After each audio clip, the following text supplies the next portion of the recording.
ONG, Organización No Gubernamental. Son una serie de organizaciones, valga la redundancia, que se encuentran alrededor del mundo. Pero, ¿cómo funcionan? ¿Cómo es que existen? ¿De quiénes dependen? ¿A quiénes responden?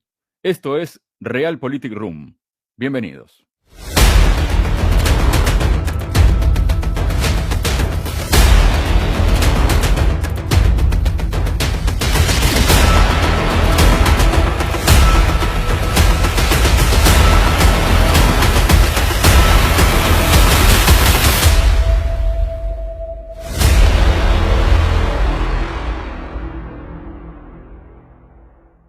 Hola, bienvenidos. Tal como anticipábamos en la presentación del programa de hoy, vamos a hablar sobre las ONG u organizaciones no gubernamentales. Para ello estamos junto al analista internacional, analista además de geopolítica, Cristian Lamesa. Cristian, bienvenido a Realpolitik Room. ¿Cómo estás? Muy bien, muy contento de estar en este prestigioso canal que, bueno, tan bien dirigís y con contenido tan interesante, Javier.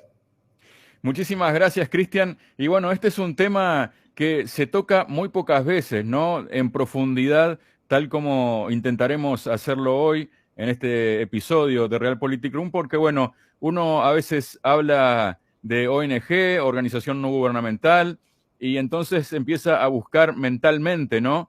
¿Qué ejemplos hay de ONG? Por ejemplo, tenemos Greenpeace, tenemos Médicos Sin Fronteras, tenemos UNICEF, tenemos Open Arms, ¿no? Por decir algunas muy conocidas, y de acuerdo a la ONU, ¿no? Si uno entra, por ejemplo, en la página web de la ONU, donde bajo el rótulo La ONU y la sociedad civil se puede encontrar un texto que dice que la ONU es consciente de la importancia de tener a la sociedad civil como socia para impulsar avances en los ideales de la organización y supone una ayuda en sus labores, ya que es el tercer sector de la sociedad junto con el gobierno y las empresas.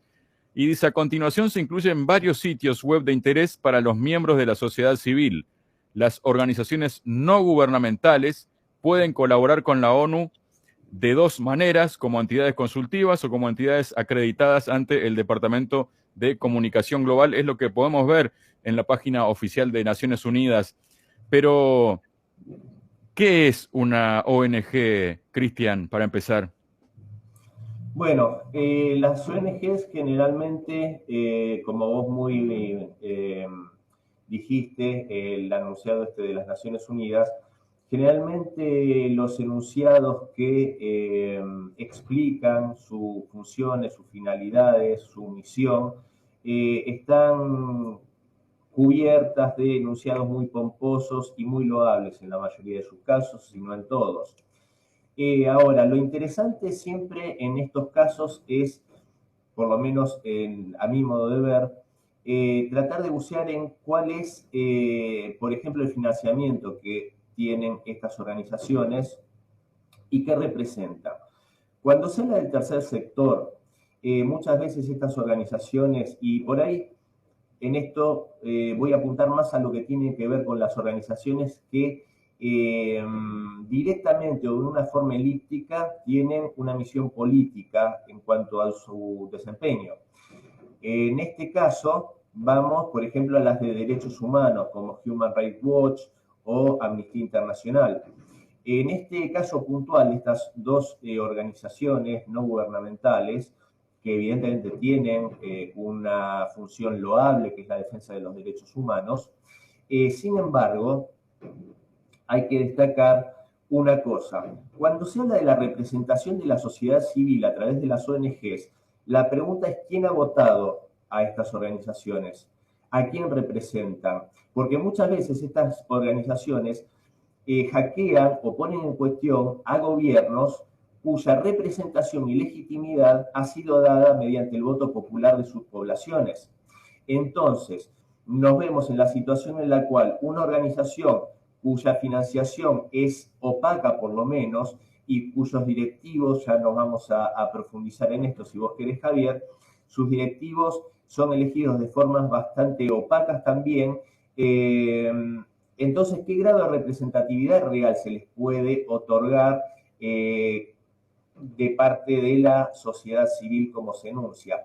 Para que vos, y con esto cierro, hay una ONG, curiosamente, israelí, que se llama Making NGOs Accountable, hacer que las ONGs rindan cuentas. Esta organización, esta ONG, tiene sede en Jerusalén, y hizo un estudio muy interesante respecto de estas dos ONGs que acabo de nombrar, Human Rights Watch y Amnistía Internacional, las cuales dicen que no reciben aportes de gobiernos y de países. Sin embargo, mediante estos estudios que ha hecho esta ONG, se desprende que reciben a través de, porque este es el tema con estas organizaciones, hay una especie de sistema de matrioshkas, como estas muñecas rusas que van una dentro de la otra, en las cuales reciben financiamiento de organizaciones como puede ser la Open Society de George Soros, que es una organización que es de una fundación privada. Sin embargo, esas organizaciones a su vez están financiadas por ejemplo, la National Enforcement for Democracy, la NED, o la USAID, o directamente el Departamento de Estado de los Estados Unidos. Hay un caso muy particular que es la Avina Americas, que es una ONG suiza que financia a otras organizaciones como el Centro de Estudios Legales y Sociales de mi país, de la Argentina, y esto no revestiría ningún problema si no fuera que esta organización Avina Americas recibe también financiación de la National Endowment for Democracy, la NED, que esta ONG norteamericana depende directamente del Departamento de Estado de los Estados Unidos. También de la oficina brasilera de la USAID. La USAID es otra ONG del gobierno norteamericano que tiene una larga historia en desestabilización de gobiernos a lo largo del planeta, especialmente Latinoamérica. Y aparte de la Open Society, como dije antes. Entonces, estas organizaciones que se revisten de un halo de pulcritud y de santidad, en realidad están recibiendo financiamiento de gobiernos extranjeros, en este caso del gobierno norteamericano, a través de estas subsidiarias. También esto es curioso, que una ONG que recibe para su funcionamiento contribuciones, a su vez contribuya con otras. Es un sistema de desvío de capitales.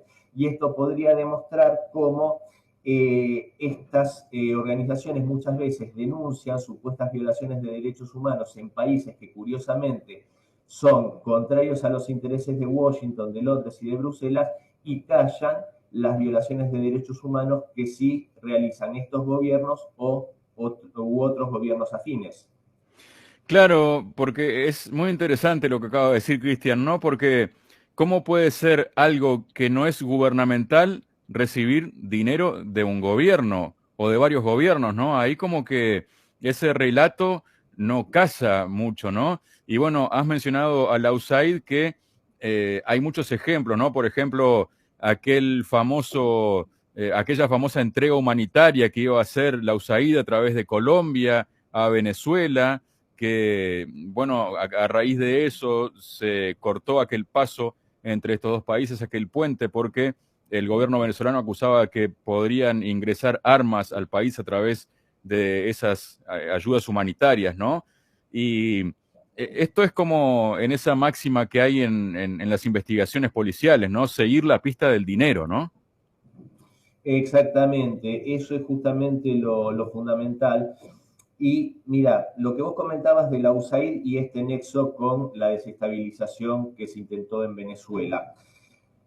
Yo acá voy a traer, porque son estos, digamos que serían las matrioscas principales, ¿no? La NED, la USAID y la Open Society de George Soros. La organización de Soros, desde antes de la caída de la Unión Soviética, fue inaugurando fundaciones en los antiguos, en los países que eran de la órbita soviética, especialmente en Polonia, Checoslovaquia, donde financió las organizaciones como el Sindicato Solidaridad, recordaremos, fue un poco lo que empezó con la desestabilización que condujo finalmente a la caída del bloque soviético, esta organización, este sindicato llevado adelante por Lech Walesa, y estas tres organizaciones trabajaron mancomunadamente en la desestabilización del país soviético. Y esto junto con la Freedom House y el Instituto Albert Einstein. Que esto también es una revisión que también históricamente yo creo que se ha hecho con los años en la Rusia actual sobre cómo también la jerarquía soviética permitió la infiltración de estas organizaciones que terminaron desde adentro corroyendo los cimientos del país. Pero quiero ir a algo que me parece muy interesante, porque George Soros se vanaglorió durante décadas de haber llevado adelante estas acciones, inclusive de forma especial en Georgia y en Ucrania. Recordemos lo que pasó con el presidente Mikhail Saakashvili cuando inicia una guerra contra la población civil de Osetia del Sur, ¿no? Que tuvo que ser socorrida por Rusia, esto en 2008. También recordemos lo que pasó en Ucrania con la Revolución de Colores, que le arrebata la elección que había ganado Viktor Yanukovych en 2004, si no me equivoco. Y en 2010, cuando es imposible quitarle la presidencia y gana nuevamente Yanukovych, pero en este caso asume, y en 2014 se genera el golpe de Estado, el famoso Euromaidán. Y respecto a esto, en una entrevista, porque esto está documentado, en una entrevista que le hace el periodista Fareed Zakaria en la CNN a George Soros, esta entrevista es del 25 de mayo de 2014, recordemos que para esta fecha, para ese 25 de mayo de 2014, ya se había derrocado el gobierno de Viktor Yanukovych, se había hecho el Euromaidán, esas revueltas generadas, financiadas por la Unión Europea y por Estados Unidos y por estas ONG que causaron cientos de muertos. Ya se había iniciado a raíz de esto la guerra civil contra la población del Donbass, que se resistía a ser subyugada por estos grupos neonazis que arrebataron el poder en Kiev. Y ya se había hecho la masacre de la Casa de los Sindicatos el 2 de mayo de ese mismo año, donde se quemaron vivas a más de 50 personas. Ante todo este escenario, George Soros en esta entrevista a la CNN dijo que él se sentía orgulloso del gran protagonismo que habían tenido sus ONGs en la situación actual en Ucrania. O sea, como se dice en el medio jurídico, a confesión de parte, relevo de pruebas.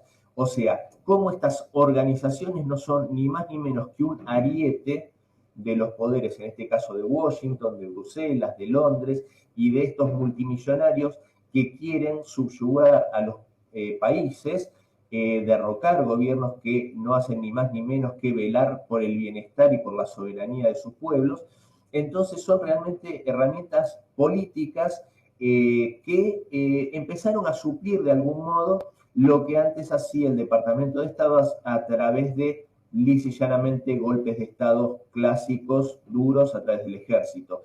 Entonces, esto es lo que yo creo que es muy peligroso para nuestros países, especialmente en Latinoamérica, donde muchos gobiernos adolecen de cierta ingenuidad ante esta peligrosa situación y se alimentan a ONGs que en el caso puntual de la Argentina hay dos, que una es el Centro de Estudios Legales y Sociales y otra es la RAP, Red de Acción Política, tienen fuertísimos vínculos con la Embajada del Reino Unido, que tiene invadido territorio nacional argentino, recordemos las Islas Malvinas, reciben aportes de la Fundación Ford, que recordemos que la empresa Ford fue responsable de la desaparición, la muerte y la tortura de sindicalistas de esa empresa en los años de la dictadura en la Argentina. Recibe aportes de, bueno, como dijimos antes, de la NED, de la USAID, de la Fundación Rockefeller para Estudios Latinoamericanos. Y estas organizaciones tienen una prevalencia importantísima directamente en la política argentina. La Red de Acción Política, liderada por el empresario Alan Clutterbuck, tiene una red de políticos RAP, que así se lo llama, de todos los signos. Ahí hay de la derecha, que puede ser el partido PRO de Mauricio Macri, del peronismo, del socialismo, gobernadores, de todos los signos. A ellos lo financian con ese eufemismo de viajes de posgrados, de cursos, todos ellos curiosamente a países de Europa Occidental, de Estados Unidos, en las universidades que sabemos que en definitiva son think tanks de Occidente. Entonces, a todos estos políticos que son financiados por estas organizaciones y responden supuestamente a diferentes partidos políticos, a la postre terminan defendiendo los mismos intereses, que son los de las empresas multinacionales y multimillonarias del sector bancario, del sector ganadero, del sector agropecuario, que financian esta ONG y a sus gastos millonarios en estos cursos. Y por el lado del CELS, y con esto cierro, estimado Javier, el Centro de Estudios Legales y Sociales, que fue presidido casi eternamente por Horacio Verbitsky durante 21 años, esta ONG defensora supuestamente de los derechos humanos, tiene financiación de la Embajada y del Foreign Office británico a través de la Open Society, tiene financiación de la NED. La NED, digamos que tiene aparte 4 redes de financiación, o sea, 4 mangueras por las que mandan el dinero. Una depende del Partido Demócrata de Estados Unidos, otra del Partido Republicano, otro hacia sindicatos de todo el mundo a través de la Organización Sindical de Estados Unidos y otra a través de la Cámara de Comercio Norteamericana a empresas privadas. Cubren todos los flancos. Entonces, esta organización financia al CELS y para cerrar, a mí me viene a la mente un momento fundamental que fue cuando se discutió la llamada ley de inteligencia en mi país, en Argentina. Y uno de los principales consejeros y redactores de la misma, a quien le pidieron asesoramiento y consejo, fue Horacio Verbitsky, alguien financiado por potencias extranjeras, una de ellas invasora del territorio nacional. Entonces, esto es cuando uno dice, piensa, analiza y conjetura que generalmente, siguiendo la ruta del dinero, uno va a ver realmente a qué intereses responde cada uno. Y esto después, si vos querés, podemos profundizar en el remedio o la forma de conjurar este peligro, que fue lo que hizo Rusia y lo que hicieron otros países, y por eso mismo también fueron demonizados. Aprovecho justamente, has dicho nuevamente cosas muy interesantes, Cristian, y que van quedando, ¿no? Dicho de otra forma, es como que estas organizaciones lo que hacen es, tú mencionaste, ¿no? Como una punta de ariete, una punta de lanza, ¿no? Como ir preparando el terreno para lo que se conoce como un golpe blando, ¿no? Tal vez, que luego termina como terminó la situación de Ucrania, ¿no? Y también por lo que explicas, es como que los principales poderes occidentales ponen, como si fuera esto una ruleta de un casino, ¿no? Ponen fichas casi como que en todos los números, ¿no? O sea, caiga donde caiga la bolilla, va a haber premio, por decirlo de algún modo, ¿no? Exactamente, lo que vos describís es muy real, porque, a ver, la explicación más clara a eso es justamente cómo se maneja la política internacional en determinados países. Por ejemplo, en España, da igual si gana el PP o si gana el PSOE. ¿Para quién da igual? Para las corporaciones. Para las corporaciones, para los que buscan un poder global financiero que termine manejando el mundo y cada vez se debilite más los estados-nación. Entonces, para estos poderes, si la política internacional no varía, les da igual quién gane.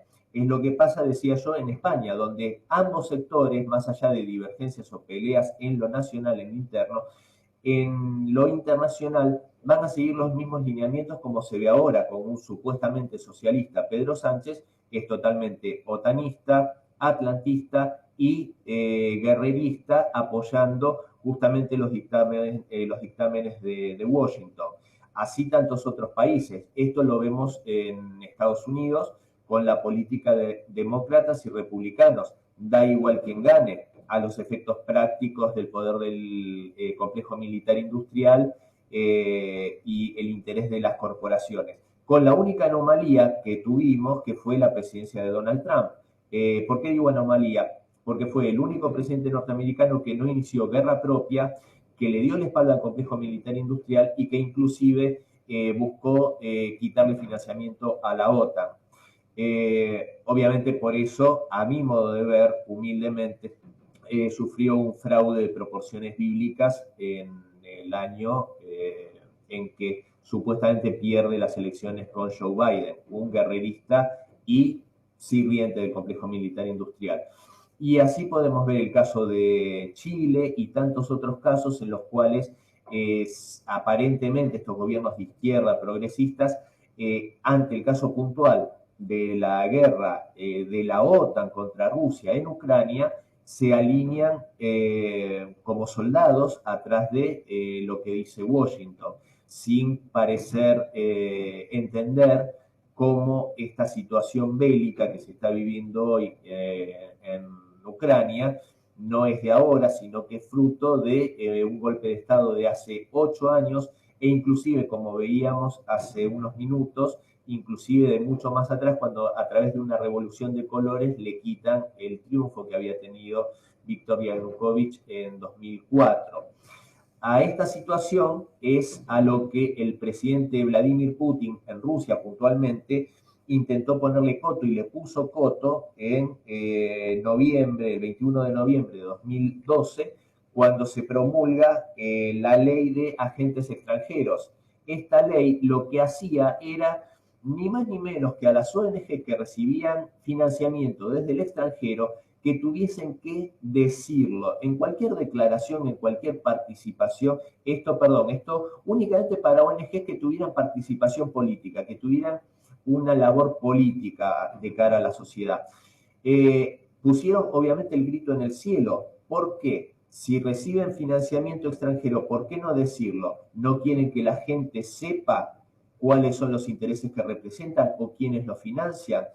Es no jugar limpio. Yo recibo dinero de alguien, pero parecería que es vergonzante o quiero ocultarlo para que la gente no lo sepa. Bueno, lo que hizo el presidente Putin fue ni más ni menos que decir, pueden hablar, pueden decir lo que quieran, pero tienen que blanquear y decir quiénes lo financian y tienen que figurar como agentes extranjeros. Fue denunciado esto como una violación a la libertad de expresión y tantas otras cosas, cuando a mí me parece que es ni más ni menos que hacer que no se le mienta a la sociedad. Y esto se profundizó después en mayo de 2015, cuando se prohibió la financiación a ONGs locales en Rusia por parte de organizaciones que fueran consideradas un peligro para la estabilidad o para la institucionalidad y la constitución rusa. A raíz de esto fue ilegalizada en Rusia la NED, justamente, esta organización de la que hablábamos que depende del Departamento de Estado. Entonces, me parece que los estados también tienen que dotarse de anticuerpos, por decirlo de alguna manera, para poder hacer frente al ataque que se hace, que en definitiva conduce, como lo podemos ver en el caso más descarnado y tenebroso, a lo que está pasando en Ucrania, cómo estas manipulaciones y este juego sucio de estas organizaciones no manipuladas, dirigidas por Washington, Londres y Bruselas principalmente, terminan generando la muerte de miles y miles de personas en una guerra que enfrenta a dos pueblos hermanos como son el pueblo ruso y el pueblo ucraniano. Vos fijate, Javier, que lo mismo hicieron intentando demonizar a otros países que intentaron o que hicieron y que tomaron medidas similares, como fue Nicaragua, con este tipo de ONGs que no hacen más que inmiscuirse, financiar grupos desestabilizadores, pero que al mismo tiempo quieren tirar la piedra y esconder la mano. Cristian, bueno, por lo que acabas de decir, da la impresión que a lo que en general mucha gente en el mundo, y de acuerdo a la manipulación que ha podido llegar a ejercer determinadas ONGs o determinados gobiernos, la solución vendría a llegar desde un presidente del cual no se piensa bien, pero que en realidad es un presidente que ha demostrado la defensa del Estado, ¿no? ¿Qué se puede pensar de presidentes que no defienden el Estado o su país de esa manera, ¿no? Y también por otro lado, y como ejemplo puntual, ¿no? Luego de la destrucción del Nord Stream 1, Nord Stream 2, que eso ya definitivamente hace como que Europa sí o sí tenga que importar petróleo, gas natural licuado desde Estados Unidos, ya no aparece nadie de Greenpeace, por ejemplo, preocupándose de la contaminación que pueden significar los barcos metaneros que trasladan ese petróleo, que es extraído además del fracking, ¿no? De la fracción hidráulica, para ser llevado a otros precios, como se quejan ahora presidentes como por ejemplo Macron en Francia, o también se quejan en Alemania por los precios, y Greenpeace no está haciendo ninguna tarea en este momento, ¿no? Bueno, sí, claramente, eso es la gran hipocresía que tienen estas organizaciones que, como hablábamos al comienzo, denuncian vigorosamente violaciones a los derechos humanos, contaminación, ataque al medio ambiente, curiosamente viniendo siempre de los países que no son simpáticos a la hegemonía norteamericana. Sí, como vos bien decías, es un método de extracción sumamente contaminante, el fracking, pero bueno, obviamente ahí pesa mucho más los cientos de millones de dólares que reciben estas organizaciones al año para ser justamente los portavoces de esto. Yo los otros días decía en un reportaje que seguramente en poco tiempo vamos a empezar a ver una ola democratizadora y de libertad en Arabia Saudita contra ese régimen despiadado. Nótese la ironía en mis palabras, porque justamente Arabia Saudita ha sido un país muy protegido, entre comillas, por Estados Unidos, pero en este momento que está velando por sus intereses y por los intereses del sector en el cual es un representante importante, que es el OPEP más, y no sigue los dictados de Washington, sin duda no me extrañaría que empiece inclusive un conato de revolución de colores. Freedom of expression should never be criminalized. The exercise of a universal right, like freedom of expression, should never be criminalized. Bueno, así se maneja Occidente con los amigos y con los no amigos. No me extrañaría que empiecen justamente a batir el parche, como se dice acá en Argentina, la gente de Amnistía Internacional, de Human Rights Watch, en este caso en particular.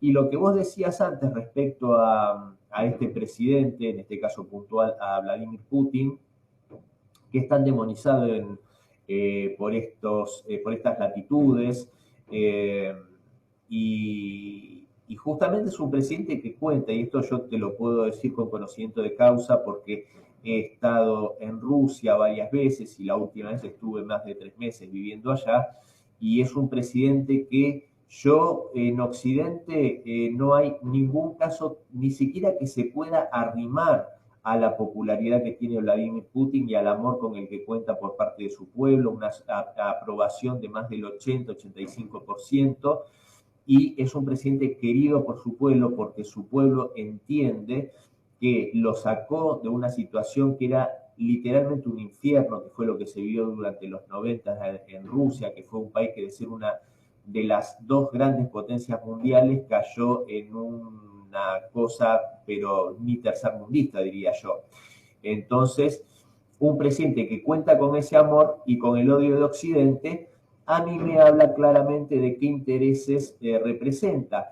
Y un espejo a esto, si me permitís extenderme 30 segundos más, sería Mikhail Gorbachev, que a su fallecimiento este mismo año, realmente en Rusia fue algo que se ignoró bastante porque es una persona muy poco querida en Rusia, dado todo el desastre geopolítico y el dolor que causó cuando fue la destrucción de la Unión Soviética, y paradójicamente muy amado en Occidente y muy recordado con palabras conmovedoras, dicha por líderes europeos que están haciendo gala de una rusofobia espantosa en este momento, alentando el ataque a ciudadanos rusos en Europa, y que se deshacían en halagos y en palabras amorosas para con la memoria de Mikhail Gorbachev.